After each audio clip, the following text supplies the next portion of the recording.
It's time for your daily LSU baseball update with Musso at the box. Now, Matt Musso.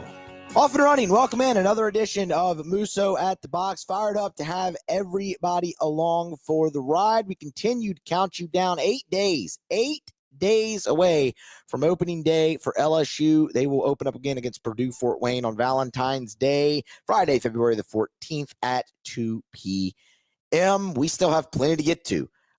Before we get to that point, even previewing Purdue Fort Wayne.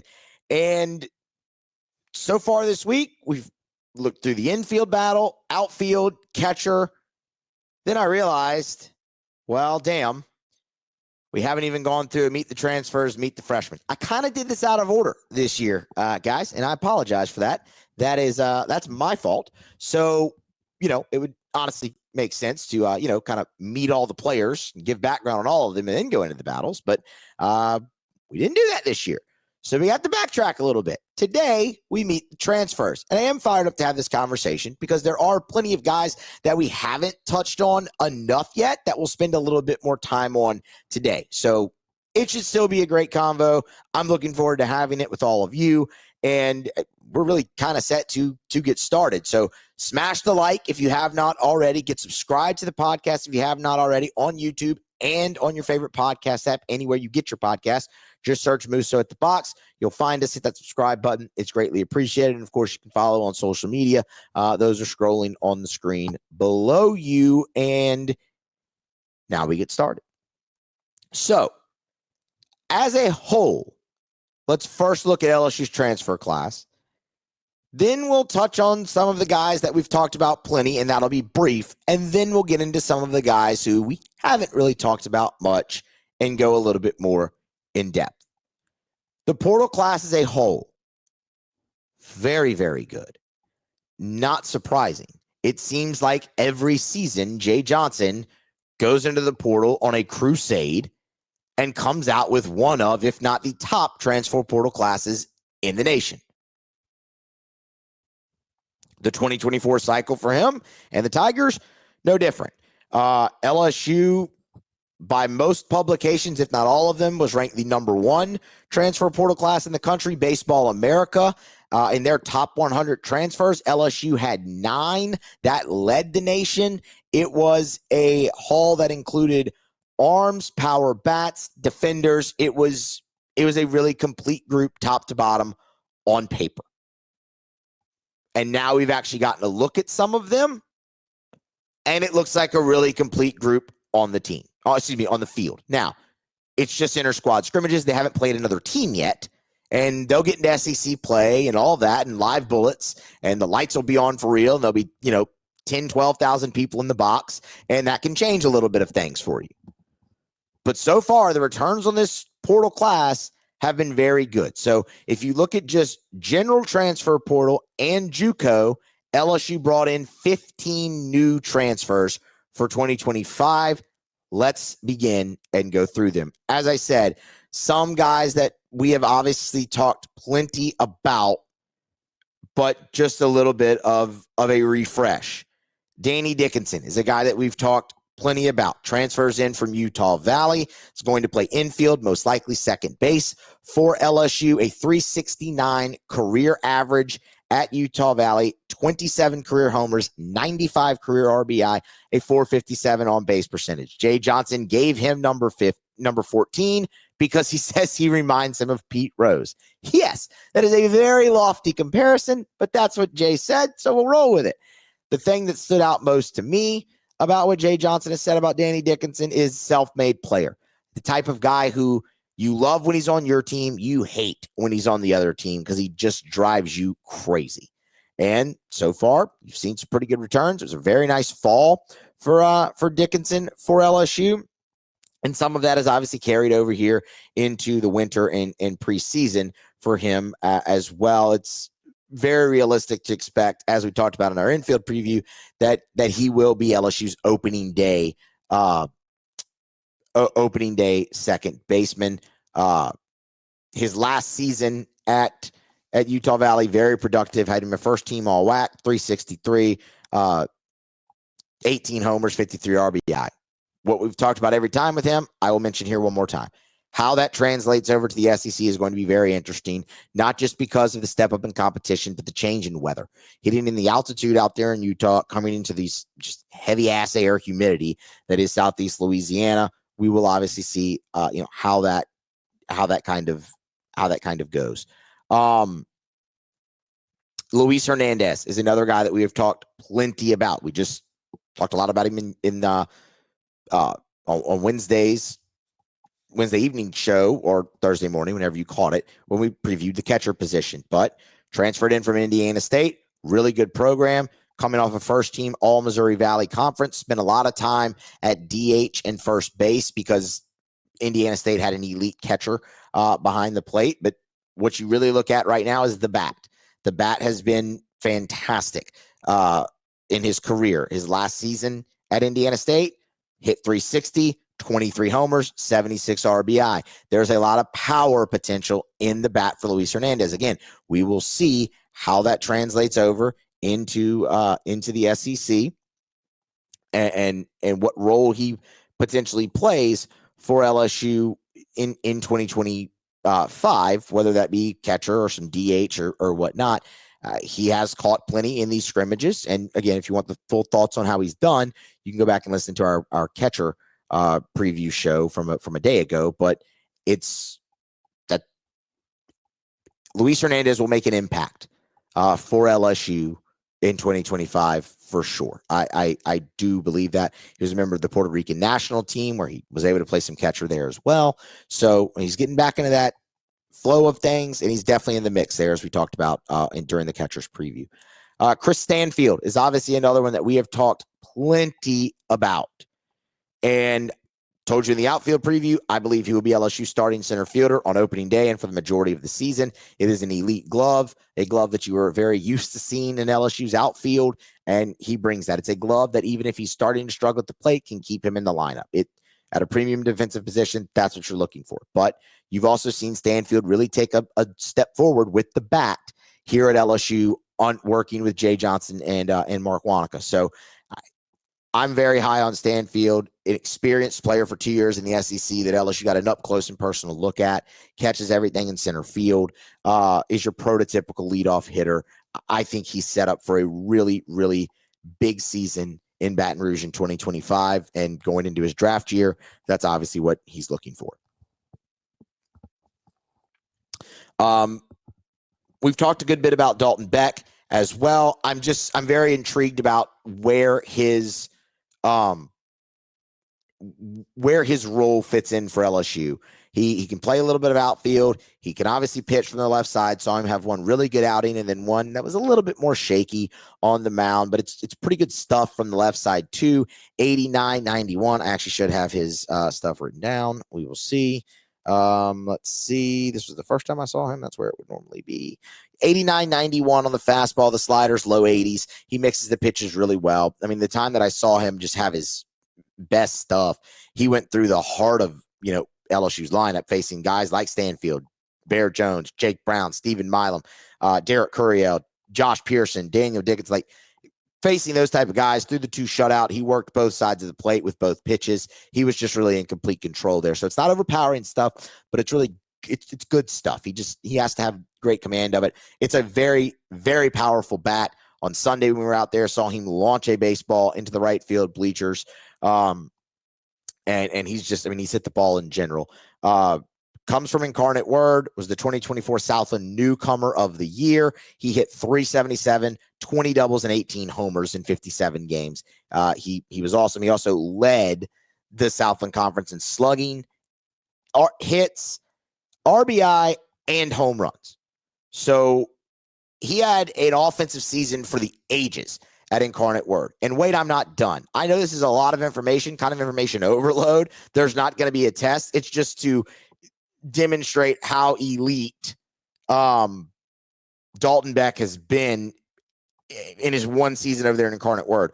So aside from just Newcomer of the Year and leading and slugging, hits, RBI, and home runs, he established Incarnate Word season records for RBI, double, hits, homers, intentional walks, slugging, at-bats, and total bases. He rewrote the record books over there. So this is a guy who is very versatile and should be able to factor in for LSU in some spots. DH could very well be one of those and maybe one of the primary when he's not potentially on the mound, because I do think there is also some upside there on the mound for Dalton Beck. Couple other guys that we have talked a good bit about already. You go to the junior college ranks there, and LSU brought in 3 junior college commitments here. We'll start with Tanner Reeves. Obviously, I said we've talked plenty about him, but he was phenomenal at Blinn College, was part of a national championship team. At one point, led the nation in homers in junior college. He was all over the base paths, and he's been phenomenal so far in what we've seen from him at LSU. Making plays in the field. He can play Jay Johnson says he thinks he can play every position except pitcher, which is incredible. Now, I haven't seen him in the outfield or anything like that. Seen him play each infield spot, though, primarily third and second. The glove's been very good. The power has been nice at LSU so far. Each of the weekends I've been out there, I've seen him hit 1 home run. All of them pull side, but it's a really good left-handed bat. Kind of got some wiry strength. Tanner Reeves is the one making things so interesting on the infield because it's just the production you're seeing from him. It feels like he's going to be very, very hard to keep off the field. You're going to have to find a spot for him somewhere. And Jay talks about the athleticism. Maybe that spot does end up being outfield. I'm not sure. Again, I've never seen him play out there. But Tanner Reeves has been just awesome. I can't say enough great things about him. And as I said, we've talked about him plenty so far. Blaze Priester is another guy that we have talked about plenty so far for LSU. Again, junior college transfer coming in. Started his career at LSU in 22, then went to JUCO. Didn't play in 22, then went to JUCO. Spent 2 years. Now he's back. The last 2 seasons have been at Meridian. He led LSU in home runs in the fall. Has struggled a little bit more here so far in the winter in the preseason, but the bat has a history of really showing up. So it was nice to see him obviously have that success in the fall against, an upper echelon level of pitching really for the first time. Now it's starting to catch up to him a little bit. We'll see how that progresses throughout the season, but his final season at Meridian hit 377 with 14 homers. Like he was awesome, and he hit 360 in the fall for LSU. It just has been a bit of a struggle behind the plate. I think from what I've seen, he's been LSU's best defensive option so far. So that's obviously going to figure into him getting plenty of playing time early, as all the catchers will, as they continue to try and figure that spot out. As we established a day ago, each guy has done very good things. Each guys have had a few struggles, and it just feels like that is the most unsettled position for LSU. But Blaze Priester will factor in big for LSU, whether it's behind the plate or in the DH role, especially if that bat returns to form early on in the 2025 season. I think that is just about all of the guys that we've talked a lot about so far. Dickinson, Hernandez, Beck, and Stanfield that was 4 of the 9 from Baseball America that ranked in the top 100. So we went through 6. We have 9 more to kind of touch on. So let's dive into some of the guys that we haven't spoken a lot about. And we'll start with Anthony Ianson. Anthony Ianson, also top 100, as you would imagine, from Baseball America. Transferred in from LSU this summer from UC San Diego. He has all the measurables that you want to see. Profiles as a starting pitcher, and is definitely getting that opportunity at LSU.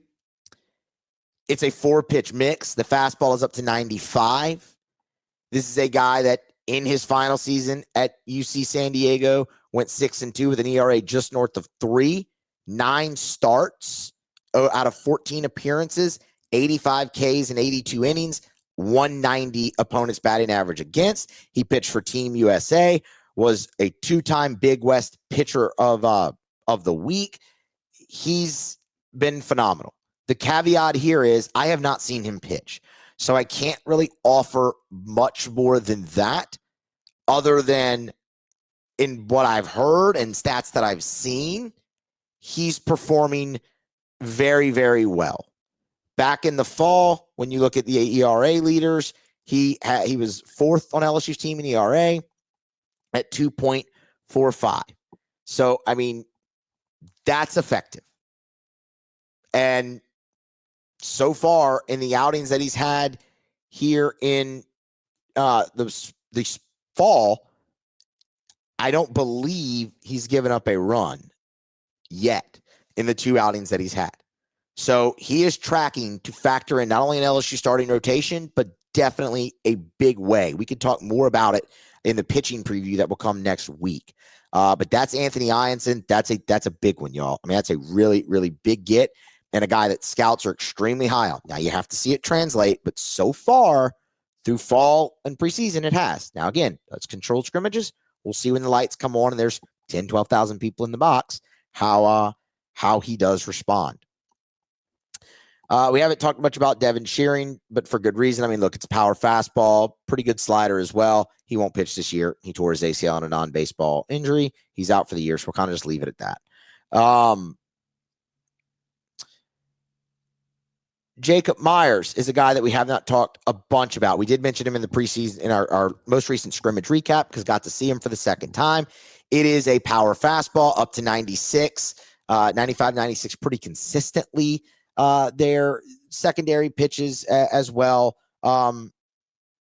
as well for Myers. Hold on, I'm pulling up the scrimmage notes here. That's the wrong day. Where are they? I know I have some. Okay, that wasn't the wrong day. That was the wrong day. I just scrolled too fast and missed him. Sorry, I know this is great podcasting, guys. Fastball up to 96. The thing is there, and we'll go with this every time. He was near the top of the nation in strikeouts a season ago at Nichols, led the Southland Conference, as a matter of fact, in strikeouts. The opponent only hit 165 against him. He was 5-1, ERA of 4.5, and finished third in the nation in hits per 9. The problem, the but, is he also led the nation in walks. So you see, when he's in the zone, he's damn difficult to hit because the stuff is so good. The problem is the walks still persist. So I don't really know what his role is going to be, because for me right now, it's definitely more bullpen. But if he can't consistently come in and throw strikes, it's not going to be long outings out of the bullpen. And it's not going to be impactful outings out of the bullpen, at least early, until they can rein that in. What I will say is what I saw from him in the last time I saw him in the scrimmage was he punched out the first 2 batters he faced, and then he walked 3 straight, and they called the inning. So maybe it's more of a matchup thing early where, okay, if he can come in and just fire some strikes and you have a quick hook on him, that's there. But the thing with Myers is, again, it is great stuff. He just hasn't harnessed it. And he walks too many guys, quite honestly. And until they get that under control, and obviously Nate Yeske's working there and they love the potential and whatnot, we'll wait and see what the role will be. Again, we will talk about that a little bit more deeper when we get into the pitching preview next week. Zach Cohen, of course, comes from Wofford, and I am fired up for this guy. I love it. He had a great fall for LSU, where, again, you go back and kind of look through some of it, and I mean, he's littered there, just getting outs. He's an out getter. That's what Zach Cohen is. Comes from Wofford, a guy we should be plenty familiar with because he was on that Wofford team that LSU faced, and we talked about him plenty, and ultimately LSU didn't see him in that regional. But strike thrower. 10-2 a season ago at Wofford, 3.3 RA, 124 strikeout, and only walked 29 in 110 innings. Strike thrower, out getter. He's not going to blow you away. It's not going to be this overpowering stuff. I remember when he committed to LSU out of the transfer portal, sat right here in this chair, talked about him and said, best case scenario, he comes in and he's freshman year Eric Walker for 1 year. That's your best case scenario. And honestly, now seeing him pitch in person, I love that comp even more. They could not be more similar. I mean, the fastball is 88 to 90. It's multiple pitches, and The last time I saw him, 3 innings, no earned runs, didn't walk anybody, and punched out 2. And LSU played great defense behind him, and that's what it's going to have to be. Right now, probably more of a bullpen arm, potentially. I don't know. We'll see what his role is, but that's a guy who can impact LSU's team out of the pen, in the starting rotation, maybe in midweek game, like anything. He can do anything. He has the potential maybe to have that rubber arm, right? And come back multiple times in a weekend, and we'll see. Again, it's not overpowering stuff, so that might get him in trouble in that regard, but Zach Cohen is going to impact this team in multiple different ways. I'm very excited with what I've seen from him so far at LSU.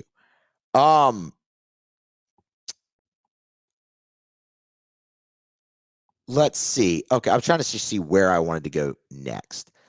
I cannot believe it's taken me actually this long to get to Connor Ware.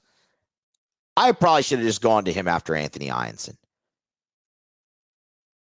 And it's going to be really, really hard for me right now to not just go too deep on Connor Ware. He might be my favorite transfer addition that LSU has brought in. Lefty, 6'4", 221, comes from junior college, Pearl River, originally from Madison, Mississippi. He is ranked number 60 on Perfect Game's top 100 juniors list. He has just delivered so much in his time at LSU. Was coming on, had a bit of an injury, so he didn't pitch a lot at Pearl River, but in 7 appearances in 2024, had 2 starts, but also posted 2 saves. So you see the versatility, a 1.80 ERA, 21 strikeouts in 15 innings. As a freshman, he worked 17 innings over 6 appearances, had a 1.59 ERA and a 3-0 mark, and punched out 28. Had 3 starts there. Very versatile guy. Looks like LSU's best left-handed option outside of Cade Anderson. And a guy who can just play multiple roles. And this is where I have to stop myself from getting too deep, because this is going to be a huge part of the pitching preview show. But it is really good stuff. Low 90s fastball, can get up to the mid 90s.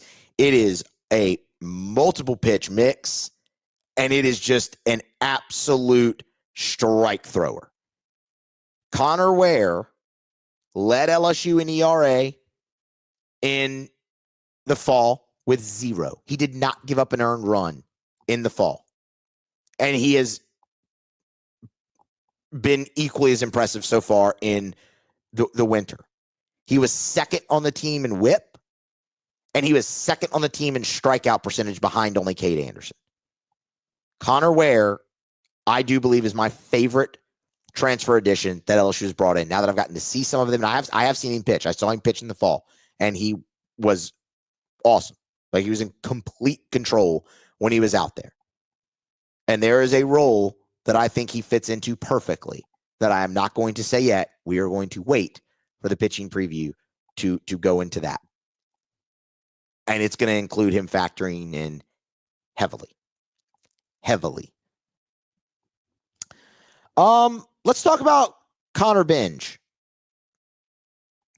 Connor Benj transferred in from Dallas Baptist, so he will see his former team this year when LSU faces them early in the season. And I got my first look at him on Sunday, and it was really impressive. 3 pitches, right-handed arm, 6 foot, 194. So not a menace, like a menacingly intimidating presence on the mound, but the stuff definitely is. Fastball was consistently 94 to 95. It topped out at 96. The slider was really crisp, 82, 83, and he had a third pitch that was slightly harder, going in there at 87, 89. Like I said, great 3-pitch mix. When you look at his career at Dallas Baptist,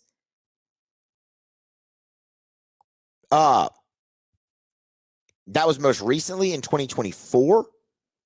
1-1, had 35 strikeouts over 33 innings, 22 appearances. The ERA was a little bit elevated.